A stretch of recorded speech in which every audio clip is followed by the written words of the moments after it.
Madam ನನ್ನ ಹೆಸರು ತಬಸ್ಸುಮ್ ಅಂತ ಹೇಳಿ ಭೀಮ್ ಆರ್ಮಿ ರಾಜ್ಯ ಉಪಾಧ್ಯಕ್ಷರು. ಅಂದರೆ ಮೇಡಮ್ ಮುಸಲ್ಮಾನರು ಕೂಡ ಭೀಮ್ ಆರ್ಮಿಯಲ್ಲಿ ಇದ್ದಾರೆ.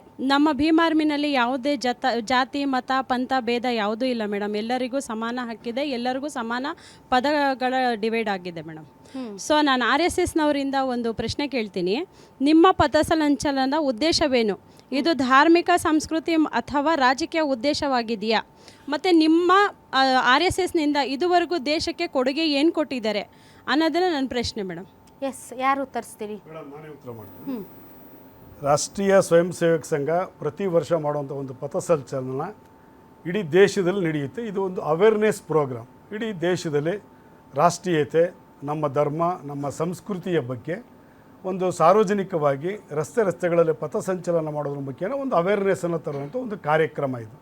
ಸಾಂಸ್ಕೃತಿಕವಾಗಿ ಒಂದು ಸಾಮಾಜಿಕವಾಗಿ ಒಗ್ಗೂಡಿಸೋ ಅನ್ನೋ ದೃಷ್ಟಿಯಿಂದ ಇದೊಂದು ಮಾಡುವಂಥ ಒಂದು ಪಥಸಂಚಲನ. ತಪ್ಸಮ್ಮರಿಗೆ ನಾನೊಂದು ಪ್ರಶ್ನೆ ಕೇಳ್ತೀನಿ. ಮೊಹರಮಲ್ಲಿ ಮೆರವಣಿಗೆ ಮಾಡ್ತಾರಲ್ಲ, ಏನಕ್ಕೋಸ್ಕರ ಮಾಡ್ತಾರೆ? ಮೊಹರಮಲ್ಲಿ ಧರ್ಮಾಧಾರಿತ ಮಾಡ್ತಾರೆ ಮೇಡಮ್. ಇದು ಇಲ್ಲಿ ಬಂದಿರೋದು ಮೊಹರಂ ಹಬ್ಬದ ವಿಷಯ ಅಲ್ಲ. RSS ಸಂಘಟನೆ ಸ್ವಯಂ ಇದು ಎಲ್ಲ ಜಾತಿ ಮತ ಪಂಥಗಳನ್ನು ಒಳಗೊಂಡಿದೆಯಾ ಇಲ್ಲ ಒಂದೇ ಧರ್ಮಾಧಾರಿತ ಅಂತ ನಾವು ಕೇಳ್ತಾ ಇರೋದು. ಟಿಪಿಕಲಿ ಒಂದು ರಿಲಿಜಿಯಸ್ ಪ್ರೋಗ್ರಾಮ್, ಒಂದು ರಿಲಿಜಿಯಸ್ ಆಗಿ ನಾವು ಮಾಡುವಂತ ಒಂದು ಪರೇಡ್ ಅಥವಾ ಮೆರವಣಿಗೆ. ಬಟ್ ನೀವು ಎಲ್ಲ ಜಾತಿ ಮೆರವಣಿಗೆಯಲ್ಲಿ ಮೊಹಮ್ಮದ್ ಪೈಗಂಬರ್ ಬಗ್ಗೆ ಅವ್ರ ವಿಚಾರಗಳ ಬಗ್ಗೆ ಒಂದು ಅವೇರ್ನೆಸ್ ತರೋದಕ್ಕೆ ಅವರು ಮೆರವಣಿಗೆ ಮಾಡ್ತಾರೆ ಅಲ್ವಾ? ಅಲ್ಲ, ನಾವು ಅದೇ ರೀತಿ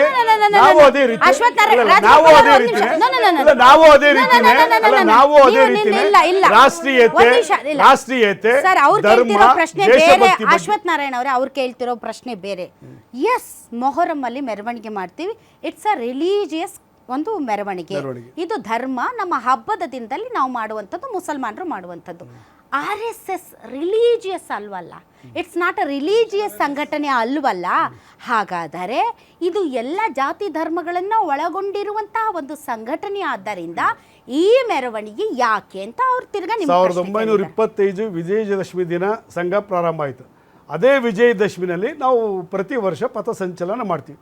ಪಥಸಂಚಲನ ವಿಜಯದಶಮಿದಲ್ಲಿ ಮಾಡುವಂಥ ಪಥಸಂಚಲನದಲ್ಲಿ ರಾಷ್ಟ್ರೀಯತೆ, ಧರ್ಮ, ಸಾಂಸ್ಕೃತಿಕೆಯನ್ನು ಒಂದು ಅವೇರ್ನೆಸ್ ತರೋ ಪ್ರೋಗ್ರಾಮ್ ಮುಖ್ಯನ ನಾವು ಮಾಡುವಂಥದ್ದು ಕಾರ್ಯಕ್ರಮ. ಪ್ರಿಯಾಂಕ ಖರ್ಗೆ ಅವರು ತಮ್ಮ ಕುರ್ಚಿಯನ್ನು ಉಳಿಸ್ಕೊಳ್ಳಿಕ್ಕೆ ಈಗಿರ್ತಕ್ಕಂಥ ಸಂಘದ ಸಂಘಟನೆಯನ್ನು ಎದರಿ ಇವರು ಈಗ ತಾವು ಹೇಳಿದ್ರಿ ಕೋವಿಯನ್ನು ಇನ್ನೊಬ್ಬರ ಹೆಗಲ ಮೇಲಿಟ್ಟು ಶೂಟ್ ಮಾಡ್ಲಿಕ್ಕೆ ಹೊರಟಿದ್ದಾರೆ ಅಂತೇಳಿ. ಇದನ್ನು ಈ ಕೆಲವು ಸಂಘಟನೆಗಳನ್ನು ನಾನು ಯಾರಿಗೂ ಇನ್ಸರ್ಟ್ ಆಗಬೇಕು ಅನ್ನೋ ಉದ್ದೇಶದಿಂದ ನಾನು ಸಂಘದಲ್ಲಿರೋನು ಅವ್ರನ್ನ ಭಾಳ ಹೆಗಲ ಮೇಲೆ ಹೊತ್ಕೊಂಡು ಹೋಗತಕ್ಕಂಥ ಗೌರವದಿಂದ ಮಾತಾಡ್ತೀನಿ. ಆ ಸಂಘಟನೆಗಳನ್ನ ದುರುಪಯೋಗ ಮಾಡಿಕೊಂಡು ಪ್ರಿಯಾಂಕಾ ಖರ್ಗೆ ಅವರು ಅವ್ರನ್ನ ತೇಜೋವಧೆ ಮಾಡಲಿಕ್ಕೆ ಹೊರಟಿದ್ದಾರೆ. ಅವ್ರಿಗೆ ಭಯ ಇದೆ, ನಾನು ಮುಂದಿನ ಚುನಾವಣೆಯಲ್ಲಿ ಸೋಲ್ತೀನೇನೋ ಅಂತೇಳಿ ಅಂತ. ಒಂದು ಸಂಘ ಪರಿವಾರ ಎಲ್ಲಿ ಕಾನೂನು ಬಾಹಿರ ಚಟುವಟಿಕೆ ಮಾಡಿದೆ?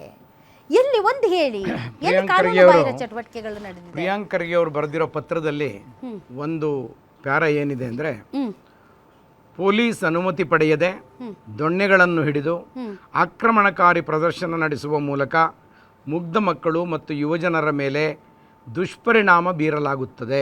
ಅದನ್ನ ಯಾಕೆ ಕಸರತ್ತು ಡ್ರಿಲ್ ಅಂತ ಅನ್ಕೋಬಾರ್ದು? ಅಲ್ಲಲ್ಲ, ನೀವು ಏನ್ ಬೇಕಾದ ಅನ್ಕೋಬಹುದು, ನಿಮ್ಮ ಮನಸ್ಸಿಗೆ ಏನು ಅನಿಸ್ತದೋ ಆ ದೃಷ್ಟಿಯಲ್ಲಿ. ಆದ್ರೆ ಪ್ರಿಯಾಂಕ ಖರ್ಗೆ ಅವ್ರಿಗೆ ಹಾಗನ್ಸಿರೋದಕ್ಕೆ ಕಾರಣ ಇದೆ. ಕಾರಣ ಏನು ಅಂದ್ರೆ, ನೀವೇ ಹೇಳಿದ್ರಿ ಆಗ್ಲೇ RSS ಅನ್ನ 3 ಸಾರಿ ನಿಷೇಧ ಮಾಡಲಾಗಿತ್ತು. 1 ಸಾರಿ ನಿಷೇಧ ಮಾಡಿದ್ದು ಗಾಂಧೀಜಿಯವರ ಹತ್ಯೆ ಕಾರಣಕ್ಕೆ. 2ನೇ ಸಾರಿ ನಿಷೇಧ ಮಾಡಿದ್ದು ಎಮರ್ಜೆನ್ಸಿಯಲ್ಲಿ ಅವರು ನಡೆಸಿದ ಚಟುವಟಿಕೆಗಳ ಕಾರಣಕ್ಕೆ. 3ನೇ ಸಾರಿ ನೀವು ಎಂಡೋರ್ಸ್ ಮಾಡ್ತೀರಾ ಎಮರ್ಜೆನ್ಸಿಯಲ್ಲಿ? ಬರ್ತೀನಿ, ಐ ವಿಲ್ ಕಮ್ ಬ್ಯಾಕ್. 3ನೇ ಸಾರಿ ಅವರನ್ನ ನಿಷೇಧ ಮಾಡಿದ್ದು ಬಾಬ್ರಿ ಮಸೀದಿಯನ್ನು ಒಡೆದು ಹಾಕಿದ ಕಾರಣಕ್ಕೆ. ರಿವೋಕ್ ಮಾಡಿದ್ದೆ ಯಾಕೆ ಅದು ಹೇಳ್ತೀನಿ. ಬಾಬ್ರಿ ಮಸೀದಿಯನ್ನು ಒಡೆದು ಹಾಕೋದಕ್ಕೆ ಅಥವಾ ಅದರ ಬಗ್ಗೆ ತೀರ್ಮಾನ ತಗೊಳ್ಳೋದಕ್ಕೆ ಈ ದೇಶದಲ್ಲಿ ಕಾನೂನನ್ನು ಕೈಗೆತ್ತಿಕೊಳ್ಳೋದಕ್ಕೆ ಯಾರಿಗೂ ಅಧಿಕಾರ ಇಲ್ಲ. ಸ್ವತಂತ್ರ ಬಂದ ಮೇಲೆ ಅದಕ್ಕೆ ಮೊದಲು ಕಾನೂನನ್ನು ಕೈಗೆತ್ತಿಕೊಳ್ತಿದ್ದಂಥ ಅನೇಕ ಉದಾಹರಣೆಗಳು ರಾಜರ ಕಾಲದಲ್ಲಿ, ಸಾಮಂತರ ಕಾಲದಲ್ಲಿ ಇತ್ತು. ಕಾನೂನು ಇರಲಿಲ್ಲ. ಇದ್ದ ಕಾನೂನುಗಳು ಅವರವರ ಅನುಕೂಲಕ್ಕೆ ಇತ್ತು. ಸಂವಿಧಾನ ಬಂದ ಮೇಲೆ ಸಂವಿಧಾನದ ಪ್ರಕಾರ, ಕಾನೂನಿನ ಪ್ರಕಾರ ನಾವು ಕೆಲಸ ಕಾರ್ಯಗಳನ್ನು ಮಾಡಬೇಕೇ ಹೊರತು ಸಂವಿಧಾನ ವಿರೋಧಿಯಾದ ಆಶಯಗಳನ್ನು ಇಟ್ಕೊಂಡು ಯಾವುದೇ ಚಟುವಟಿಕೆಯನ್ನು ಮಾಡತಕ್ಕದ್ದಲ್ಲ. ಸಂವಿಧಾನ ವಿರೋಧಿ ಆಶಯಗಳು ಈ ದೇಶದಲ್ಲಿ ನಡೆದ ಕೋಮುಗಲಭೆಗಳಲ್ಲಿ ಬಹುತೇಕ ಕೋಮುಗಲಭೆಗಳಲ್ಲಿ RSSನ ಕೈವಾಡ ಇದೆ, ಚಿತಾವಣೆ ಇದೆ ಅನ್ನೋದನ್ನು ಅನೇಕ ವರದಿಗಳು ನಮ್ಮ ಇದೇ ದೇಶದಲ್ಲಿ ಎಲ್ಲ ಹನುಮಂತಯ್ಯನವರೇ ವಾಟ್ಸಪ್ನಲ್ಲಿ ಏನೋ ಒಂದು ಮೆಸೇಜ್ ಬಂತು ಅಂತ ಕೋಮು ಗಲಭೆಗಳಾಗಿರೋದನ್ನ ನಾವು DJ ಹಳ್ಳಿ KJ ಹಳ್ಳಿ ನೋಡಿದ್ವಿ. ಖಂಡಿತ ಏನ್ ಸರ್? ಸೊ ಈ ತರ ನೀವು ಕೋಮು ಗಲಭೆಗಳು ನಡೆಯೋದಕ್ಕೆ ಕೇವಲ RSS ಕಾರಣ ಅಂತ ಅಂತಾರೆ, ಅದು ನಿಜಕ್ಕೂ ಕೂಡ ಅಷ್ಟು ಸಹ್ಯವಾದ ವಾದ ಅಲ್ಲ. ಇಲ್ಲ ಇನ್ನೊಂದು ಮಾತು ಕೇಳಿ. ಹಾಗಾದ್ರೆ ಕೋಮು ಎಲ್ಲ ಹನುಮಂತಯ್ಯನವರೇ ಕಳೆದ 10 ವರ್ಷಗಳಲ್ಲಿ ನಡೆದಿರುವಂತಹ ರಾಜ್ಯದ ಕೋಮು ಗಲಭೆಗಳಲ್ಲಿ ಸಂಘ ಪರಿವಾರದ ಪಾತ್ರ ಇದ್ದಿದ್ದೇ ನಿಜ. ಆದರೆ ತಮ್ಮ ಅಧಿಕಾರಾವಧಿಯಲ್ಲಿ ಇಂತಹ ಸಂಘ ಪರಿವಾರವನ್ನ ಬ್ಯಾನ್ ಮಾಡಬೇಕಾಗಿತ್ತು. ಇಷ್ಟು ಸಾವುಗಳು ಸಂಭವಿಸ್ತಾ ಇರಲಿಲ್ಲ, ಇಷ್ಟು ಕೋಮು ಗಲಭೆಗಳು ಸಂಭವಿಸ್ತಾ ಇರಲಿಲ್ಲ. ಹಾಗಾದ್ರೆ ಇಷ್ಟು ದಿನ ನೀವ್ ಯಾಕೆ ಸುಮ್ಮನಿದ್ರಿ? ಕೋಮು ಗಲಭೆಗಳನ್ನ ತಡೆಯುವಂತ ಜವಾಬ್ದಾರಿ ನಿಮ್ಗೆ ಇರ್ಲಿಲ್ವಾ? ಹಾಗಾದ್ರೆ ನೀವು ಅದನ್ನ ಎಂಟರ್ಟೈನ್ ಮಾಡ್ತಿದ್ರಾ? ಕಾಂಗ್ರೆಸ್ ಸರ್ಕಾರ ಬಂದ ಮೇಲೆ ಕೋಮು ಗಲಭೆಗಳ ಪ್ರಯೋಗಾಲಯವಾಗಿದ್ದ ಮಂಗಳೂರಿನಲ್ಲಿ ವಿಶೇಷ ಪೊಲೀಸ್ ಕ್ರಮಗಳನ್ನು ಕೈಗೊಂಡು ಇವತ್ತು ತಹಬಂದಿಗೆ ಬಂದಿದೆ. ತಹಬಂದಿಗೆ ಬಂದಿದೆ 5 ತಿಂಗಳಷ್ಟೇ. ಅರೆ ಕೇಳಿಸ್ಕೊಳ್ಳಿ, 5 ತಿಂಗಳಲ್ಲಿ 5 ತಿಂಗಳಲ್ಲಿ ಮೇಡಮ್ ಒಂದ್ ನಿಮಿಷ ಕೇಳಿಸ್ಕೊಳ್ಳಿ. 5 ತಿಂಗಳಲ್ಲಿ ಹಿಂದೆ ನಡೆಯುತ್ತಿದ್ದ ಮರ್ಡರ್ಗಳು ಕಡಿಮೆ ಆಗಿದೆ. ಮರ್ಡರ್ಗಳು ಕಡಿಮೆ ಆಗಿರೋದಲ್ಲ, ಬಹುತೇಕ SIT ಫಾರ್ಮ್ ಆದ್ಮೇಲೆ ಕೋಮು ಗಲಭೆಗಳು ತಹಬಂದಿಗೆ ಬಂದಿವೆ. 20 ವರ್ಷದ ಸಾಧನೆ 20 ವರ್ಷ ಪೂರ್ತಿ ಕಾಂಗ್ರೆಸ್ ಇರ್ಲಿಲ್ಲ ಅಧಿಕಾರದಲ್ಲಿ. ಅರೆ 20 ವರ್ಷ ಎಲ್ಲಿತ್ತು? 20 ವರ್ಷ ಅತಿ ಆ ಕಾಲದಲ್ಲಿ ಈ ರೀತಿಯ ಮರ್ಡರ್ಗಳು ಮಂಗಳೂರಿನಲ್ಲಿ ನಡೀತಾ ಇರಲಿಲ್ಲ. ಈ ರೀತಿಯ ಮರ್ಡರ್ಗಳು ನಡೀತಿರ್ಲಿಲ್ಲ ಅವಾಗ. ತಾವು ಹಿರಿಯರಿದ್ದೀರಿ, ನಾನು ಈ ಭಾಷೆ ಪ್ರಯೋಗ ತಮ್ಮ ಹತ್ರ ಮಾಡಕ್ಕೆ ನನಗೆ ಇಷ್ಟ ಇಲ್ಲ. ಬಟ್ ನಾನು ಒಬ್ಬ ಜವಾಬ್ದಾರಿಯುತ ಪತ್ರಕರ್ತಳಾಗಿ ನಾನು ಇದನ್ನ ನಿರ್ಭೀತಿಯಿಂದ ಹೇಳಬೇಕಾಗುತ್ತೆ. ಕಾಂಗ್ರೆಸ್ ಪಾರ್ಟಿಗೆ ದಮ್ಮು ತಾಕತ್ತು ಇದ್ದರೆ ಕೇವಲ ಚಟುವಟಿಕೆಗಳನ್ನ ನಿಷೇಧ ಮಾಡ್ತೀವಿ ಅಂತ ತೇಪೆ ಹಚ್ಚೋದರ ಬದಲು ಕೋಮು ಗಲಭೆಗೆ ಕಾರಣವಾದಂತಹ ಹಲವಾರು ಸಾವುಗಳಿಗೆ ಕಾರಣವಾದಂತಹ ತಾವು ಹೇಳುವಂತಹ ಸಂಘ ಪರಿವಾರವನ್ನ ಬ್ಯಾನ್ ಮಾಡಿ ಪ್ರದರ್ಶಿಸಿ ನಿಮ್ ತಾಕತ್ತನ್ನ. ಸುಮ್ಮನೆ ಕೋಮು ಗಲಭೆ ಆಗುತ್ತೆ, ಸಂಘ ಪರಿವಾರದಿಂದ ಕೋಮು ಗಲಭೆ ಆಗುತ್ತೆ ಅಂತ ಭಾಷಣ ಹೊಡೆಯಕ್ಕೆ ಸೀಮಿತ ಆಗಬಾರ್ದು. ಒಂದೇ ನಿಮಿಷ. ಭಾರತದ ಸಂವಿಧಾನದ ತಿಳುವಳಿಕೆ ಇರೋರು ಎಲ್ರಿಗೂ ಗೊತ್ತಿದೆ, ಒಂದು ಸಂಘಟನೆ ಕಟ್ಕೊಳ್ಳೋದಕ್ಕೆ ಎಲ್ರಿಗೂ ಅಧಿಕಾರ ಇದೆ. ಆ ಸಂಘಟನೆ ದೇಶ ವಿರೋಧಿ ಚಟುವಟಿಕೆ ಮಾಡಿದ್ರೆ, ಅಹಿಂಸಾತ್ಮಕ ಚಟುವಟಿಕೆ ಮಾಡಿದ್ರೆ, ಅಂಥ ಯಾವುದೇ ಕೃತ್ಯದಲ್ಲಿ ತೊಡಗಿದ್ರೆ ಅದರ ಮೇಲೆ ನಿಯಂತ್ರಣ ತರಬೇಕಾದದ್ದು ಸಂವಿಧಾನದ ಕಾನೂನಿನ ಅಡಿಯಲ್ಲಿ ಇರುವ ಅವಕಾಶ. ಈ ದೇಶದ ಕಾನೂನಿಗೆ ಪರ್ಯಾಯವಾಗಿ ಇನ್ನೊಂದು ಶಕ್ತಿ ಜಾಗೃತವಾಗಿ ಈ ದೇಶದ ಪ್ರಜೆಗಳನ್ನ ಧರ್ಮ ಮತ್ತು ಜಾತಿಯ ಅಡಿಯಲ್ಲಿ ಬಲಿ ತೆಗೆದುಕೊಳ್ತಾ ಇದೆ ಅನ್ನೋದಾದ್ರೆ ಅದು ಈ ದೇಶದ ವಿರುದ್ಧದ ಒಂದು ಚಟುವಟಿಕೆಯ ಕೇಂದ್ರ. ಅದು ಸಂಘ ಪರಿವಾರವಾಗಲಿ ಇನ್ನೊಂದು ಪರಿವಾರವಾಗಲಿ ಅದರ ಮೇಲೆ ನಿಯಂತ್ರಣ, ಅದನ್ನ ತಡೆಯೋದು ಒಂದು ಜವಾಬ್ದಾರಿಯುತ ಸರ್ಕಾರದ ನಡೆ. ಇಲ್ಲ ಕೋಮು ಗಲಭೆ ಮಾಡ್ತಾರೆ ಅಂತ ಹೇಳಿ ನೀವು ಏನೂ ಮಾಡದೇ ಇದ್ದರೆ ಇದರ ಅರ್ಥ ಏನು? ಬರೀ ಭಾಷಣಕ್ಕಷ್ಟೇ. You are wrong. ಕೋಮು ಗಲಭೆ ಮಾಡ್ತಾರೆ ಅನ್ನೋ ಕಾರಣಕ್ಕಾಗಿಯೇ ನಿಷೇಧ ಮಾಡಿದ್ದು.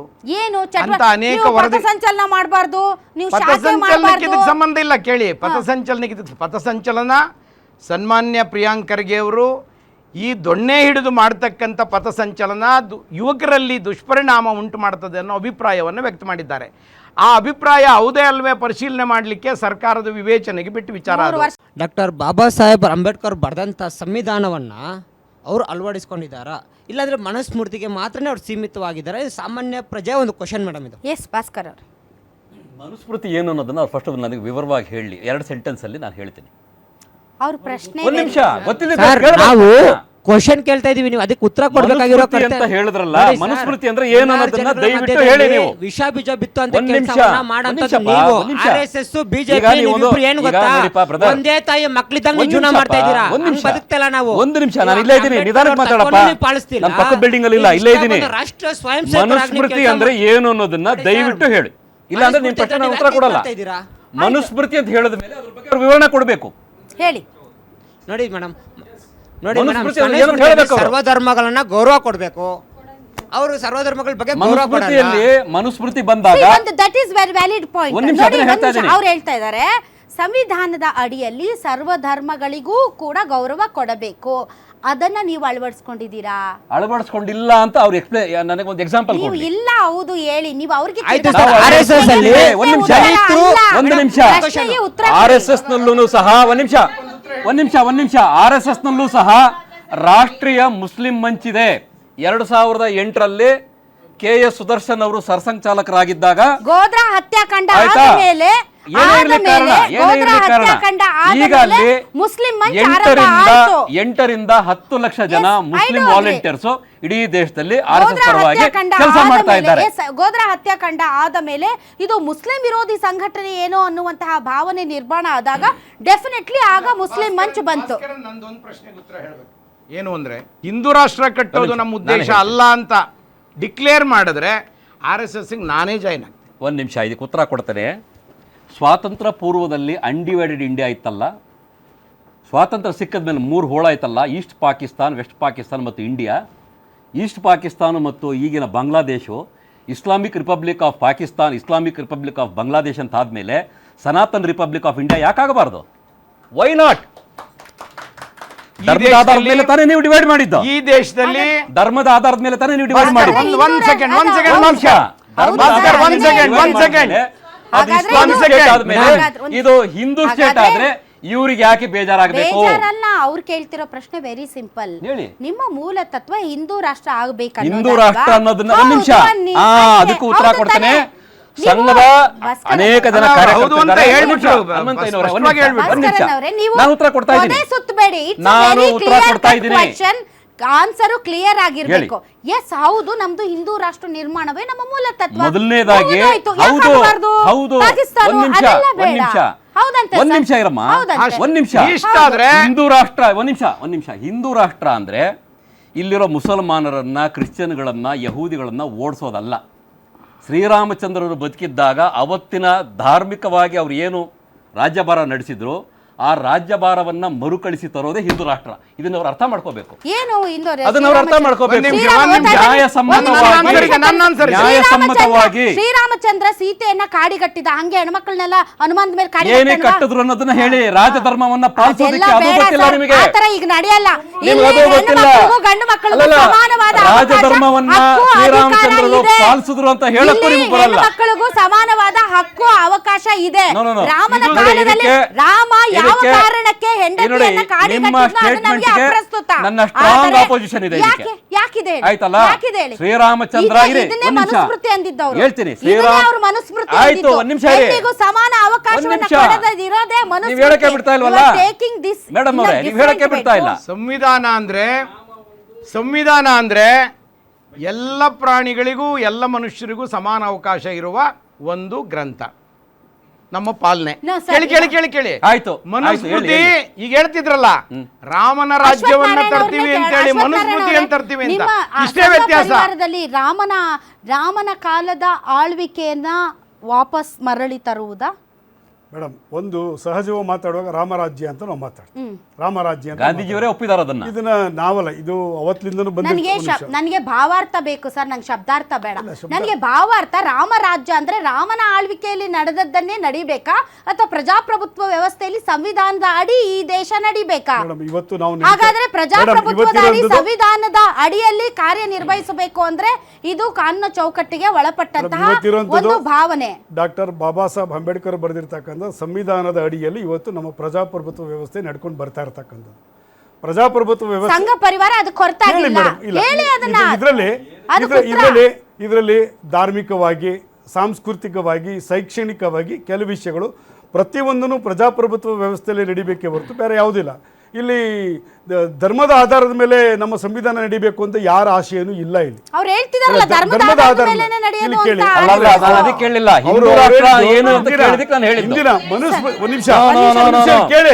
ಅವರು ಮನುಸ್ಮೃತಿ ವಿಷಯ ಎಲ್ಲ ಹನುಮಂತನೇ ಅವರ ಪ್ರಶ್ನೆ ಬಹಳ ಉಚಿತವಾಗಿತ್ತು ಮತ್ತು ಕರೆಕ್ಟ್ ಆಗಿತ್ತು. ಏನಂದ್ರೆ ಹಿಂದೂ ರಾಷ್ಟ್ರ ಪರಿಕಲ್ಪನೆಯ ತತ್ವದ ಅಡಿಯ ಮೇಲೆ RSS ಕಾರ್ಯನಿರ್ವಹಿಸುತ್ತಾ ನಿರ್ವಹಿಸಲ್ಲ ಅನ್ನೋದಾದ್ರೆ ನಾನು ಇವತ್ತೇ ಜಾಯಿನ್ ಆಗ್ತೀನಿ ಅಂತ ನೀವು ಹೇಳ್ತಾ ಇದ್ರ. ಇಲ್ಲ, ಸಂವಿಧಾನದ ಅಡಿಯಲ್ಲೇ ಕೆಲಸ ನಿರ್ವಹಿಸುವಂತ ನಮ್ಮದು ಸಂಘ ಅಂತ.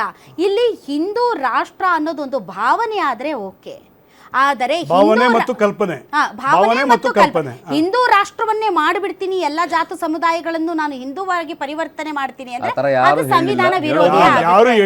ಯಾರು ಹೇಳಿಲ್ಲ ಯಾಕಾಗಬಾರದು? ಸನಾತನ ಹಿಂದೂ ಧರ್ಮ ಯಾರು ಹೇಳಿಲ್ಲ. ಸರ್ವರಿಗೂ ಸಮಪಾಲು, ಸರ್ವರಿಗೂ ಸಮಬಾಲು. ಇಲ್ಲಿ ಯಾವ ಹಿಂದೂ ಮುಸ್ಲಿಂ ಅನ್ನೋದು ಯಾವಾಗ ಬರ್ತದೆ ಗೊತ್ತಾ? ತುಷ್ಟೀಕರಣ ಅಂತ ಬಂದಾಗ Exactly. ಹಿಂದುತ್ವ ಅನ್ನೋದು ಬರ್ತದೆ. ಹೌದು. ತುಷ್ಟೀಕರಣ ಅಂತ ಇವಾಗ ನೀವು 1923ರಲ್ಲಿ ಒಂದು ನಿಮಿಷ 1923ರಲ್ಲಿ BJP RSS ಇರಲಿಲ್ಲ, ಸಂಘನೂ ಇರಲಿಲ್ಲ. 23ರಲ್ಲಿ ಮುಸ್ಲಿಂ ಲೀಗ್ ಪ್ರಾರಂಭವಾಗಿ ನಮಗೆ ಪ್ರತ್ಯೇಕ ರಾಷ್ಟ್ರ ಬೇಕು ಅಂದಾಗ ಇಲ್ಲಿ RSS ಹುಟ್ಕೊಳ್ತು. ನೀವು ಪ್ರತ್ಯೇಕ ರಾಷ್ಟ್ರ ನೀವು ತಗೊಂಡ್ಮೇಲೆ ನಮಗೂ ಪ್ರತ್ಯೇಕ ರಾಷ್ಟ್ರ ಹಿಂದೂ ರಾಷ್ಟ್ರ ಆಗಲಿ ಅಂತ ಬರ್ತೇ ಹೊರತು RSS ಒಂದ್ ನಿಮಿಷ ಸರ್, ಸ್ವಾತಂತ್ರ್ಯ ಪೂರ್ವದ ಸ್ವಾತಂತ್ರ್ಯ ಪೂರ್ವದಲ್ಲಿ ನಮಗೆ ಸ್ವಾತಂತ್ರ್ಯವೇ ಇಂಪಾರ್ಟೆಂಟ್ ಆಗಿತ್ತು. ಸೊ ಬ್ರಿಟಿಷರಿಂದ ಸ್ವಾತಂತ್ರ್ಯವನ್ನ ಪಡೆಯೋದಕ್ಕೆ ನಾನಾ ಸಂಘಟನೆಗಳು ಹುಟ್ಟಿದ್ವು, ನಾನಾ ರೀತಿಯಾದಂತಹ ಚಳುವಳಿಗಳು, ಸತ್ಯಾಗ್ರಹಗಳು, ಪ್ರತಿಭಟನೆಗಳು ಆದವು. ಸ್ವಾತಂತ್ರ್ಯ ಭಾರತದಲ್ಲಿ ಕಾನೂನುಗಳ ರಚನೆಯಾಯಿತು, ಸಂವಿಧಾನ ಬಂತು, ಸಂವಿಧಾನದ ಅಡಿಯಲ್ಲಿ ನಾವು ಇವಾಗ ಎಲ್ಲರೂ ಬದುಕ್ತಾ ಇದ್ದೇವೆ. ಹೀಗಾಗಿ ನೀವು ಮೊದಲಿನ ಸಂವಿಧಾನ ಸೃಷ್ಟಿ ಆಗೋದಕ್ಕಿಂತ ಮುಂಚೆ ಇದ್ದದ್ದನ್ನೇ ನಾನು ಈಗಲೂ ಪಾಲಿಸ್ತೀನಿ ಅಂತ ಸ್ವಲ್ಪ ವೈರುಧ್ಯ ನಾವು ಎಲ್ಲೂ ಹೇಳೂ ಇಲ್ಲ, ನಾವು ಅದನ್ನ ಚರ್ಚೆನೂ ಮಾಡಿಲ್ಲ. ಅಲ್ಲಿ ಬರೋದು ಯಾವಾಗ ಅಂತ ಹೇಳ ಆಯ್ತು. ಸಂವಿಧಾನ ರಚನೆ ಮಾಡಿದಾಗ ಆರ್ಟಿಕಲ್ 370 ಇತ್ತ? ಬಾಬಾ ಸಾಹೇಬ್ ಅಂಬೇಡ್ಕರ್ ಆರ್ಟಿಕಲ್ 370 ಬರ್ದಿದ್ರ? ಯಾಕೆ ಆರ್ಟಿಕಲ್ 370 ತಗೊಂಬಂದ್ರು? ತ್ರಿವಳಿ ತಲಾಕ್ ಇತ್ತ? ಯಾಕೆ ಸಪರೇಟ್ ಸ್ಟೇಟಸ್ ಕೊಟ್ರು? ಇಲ್ಲಿ ಪ್ರಾರಂಭ ಆಗಿದ್ದಲ್ಲಿ ಈ ಪ್ರತ್ಯೇಕ ರಾಷ್ಟ್ರ ಆದ್ಮೇಲೂ ಸಹ ಜಮ್ಮು ಕಾಶ್ಮೀರಕ್ಕೆ ಸಪರೇಟ್ ಸ್ಟೇಟಸ್ ಕೊಟ್ರಲ್ಲ. ಮುಸ್ಲಿಂ ರಾಜ್ಯ, ಮುಸ್ಲಿಂ ದೇಶ, ಸಪರೇಟ್ ಕಾನೂನು, ಸಪರೇಟ್ ಪಾಸ್ಪೋರ್ಟು, ಸಪರೇಟ್ ಧ್ವಜ ಎಲ್ಲಿದೆ? ಯಾಕೆ ಮಾಡಿದ್ರು ಇದನ್ನ? ಅಲ್ಲಿಂದ ಪ್ರಾರಂಭ ಆಯ್ತಿದ್ದು. ಈ ತುಷ್ಟೀಕರಣ ನೀತಿ ನೆಹರು ಕಾಲದಿಂದ ಪ್ರಾರಂಭ ಆಗಿದ್ದು ಇವತ್ತು ಏನಾಗಿದೆ? ಇವತ್ತು ಈ ಮಟ್ಟಕ್ಕೆ ಬಂದು ನಿಂತಿದೆ. ನೋಡಿದ್ರೆ ಸರ್, ಈಗ ಹೈದರಾಬಾದ್ ಕರ್ನಾಟಕಕ್ಕೆ ಪ್ರತ್ಯೇಕವಾದಂತಹ ಸ್ಥಾನಮಾನಗಳಿವೆ. ಅದು ಬೇರೆ. ನೀವು ಫೆಸಿಲಿಟೀಸ್ ಆರ್ಟಿಕಲ್ 371 ನಿಮ್ಗೆ ಅನುಕೂಲ ಮಾಡಿಕೊಡೋದು. ನೀವು ಹಿಂದುಳಿದಿರ್ತಕ್ಕಂಥ ಜಿಲ್ಲೆಗಳಿಗೆ ಇಲ್ಲ, ನೀವು 370ಗೂ 371ಗೂ ಕಂಪೇರ್ ಮಾಡಕ್ಕಾಗಲ್ಲ. ಅಂದ್ರೆ ನಾನು ಹೇಳೋದು ಅವರ ಅಪ್ಲಿಫ್ಟ್ಮೆಂಟ್ಗೆ 371 ನಾನು ಹೇಳಿದ ಹಾಗೆ ಬಾಬಾ ಸಾಹೇಬ್ ಅಂಬೇಡ್ಕರ್ ಕೊಟ್ಟಿರುವಂತಹ ಸಂವಿಧಾನದಲ್ಲಿ ಹಲವಾರು ಬದಲಾವಣೆಗಳು ಆಗಿವೆ, ಇಲ್ಲ ಅಂತಲ್ಲ. ಅಂಬೇಡ್ಕರ್ ಅವರು ಇಲ್ದೇನೆ ಮಾಡಿರ್ತಕ್ಕಂಥ ಬದಲಾವಣೆ ಎಲ್ಲರೂ ಮಾಡಿದ್ದಾರೆ, ಎಲ್ಲಾ ರಾಜಕೀಯ ಪಕ್ಷಗಳು. ಎಸ್ ರಾಜಗೋಪಾಲ್ ಅವರೇ, ಈಗ